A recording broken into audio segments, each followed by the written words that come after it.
আমার একটা শর্ত আছে। কি শর্ত? আমি জানি তুমি বাসায় একা বসে বেডরুমে কি করো। কি বলছিস সব? না না, ওসব না। আমি বলছি তুমি যখন বাসায় বসে থাকো, যখন তোমার হাতে সে অর্থে কোনো কাজ থাকে না, তখন তুমি বিভিন্ন নায়িকাকে অনুকরণ করো। বাংলাদেশের নায়িকারা যদি এই মঞ্চে এসে সংবাদ পাঠিকা হিসেবে খবর পড়ে, তবে তারা কিভাবে পড়বে সেটা যদি করে দেখাতে পারো, তবেই তোমার সঙ্গে আমি উপস্থাপনা করব। দিলে তো ফাঁসিয়ে। আরে ফাঁস তো লাগাইনি, তোমার এই প্রতিভা দেখাও সবাইকে। কিন্তু আমি যাদেরকে অনুকরণ করব তারা যদি মাইন্ড করেন? কেউ মাইন্ড করবে না। আপনারা সবাই দেখতে চান? সবাই দেখতে চায়। আমি পূর্ণিমার পক্ষ থেকে ক্ষমা চেয়ে নিচ্ছি। যেই নায়িকাদেরকে সে আজকে এখানে অনুকরণ করবে, এটা নিছক ফান, কেউ সিরিয়াসলি নেবেন না। আমরা জানি যা নায়িকারা ভীষণ উদার মনের হয়, তারা কেউ মাইন্ড করবে না। কিন্তু আমি এখানে এইভাবে দেখাবো না। কিভাবে দেখাবা? আমি আমার প্রতিভার ঝলক দেখাবো পর্দায়।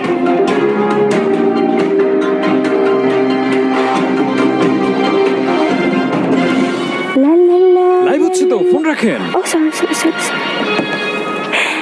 এইমাত্র পাওয়া খবরে জানা গেছে বাঘের হাতে সিংহ বধ হয়েছে।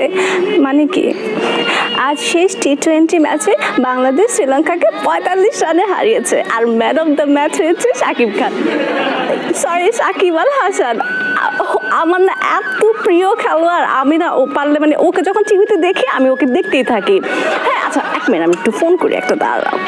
হ্যালো, হ্যাঁ রিজু, শোনো না, ওই যে man of the match Shakib Khan হয়েছে, সাকিব আল হাসান হয়েছে। হ্যাঁ শোনো না, চলো না আমরা একটা ছবি সাইন করি। হ্যাঁ আমার সাথে ছবি করবা না? আচ্ছা রাখি, পরে কথা বলি। হ্যাঁ কি পরে নিউজ কি?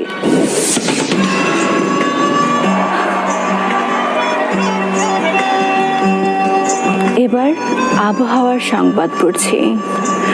আজ আবহাওয়ার পূর্বাভাসে বলা হয়েছে সারা দেশের কোথাও কোথাও ঝড়ো হাওয়া সহ মাঝারি ধরনের বৃষ্টিপাত হতে পারে।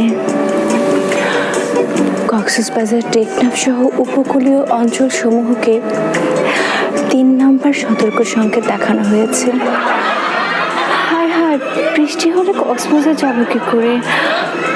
আমি সানিকে ফোন দিই। সানি, আমরা লাইভে, খবর পড়েন। চুপ ঠাকুর, আমি দেখছো না আমি সানিকে ফোন দিয়েছি।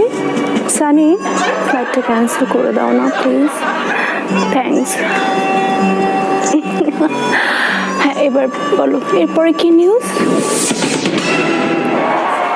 আজ সারা দেশে 3টি সড়ক দুর্ঘটনায় 17 জন নিহত হয়েছে।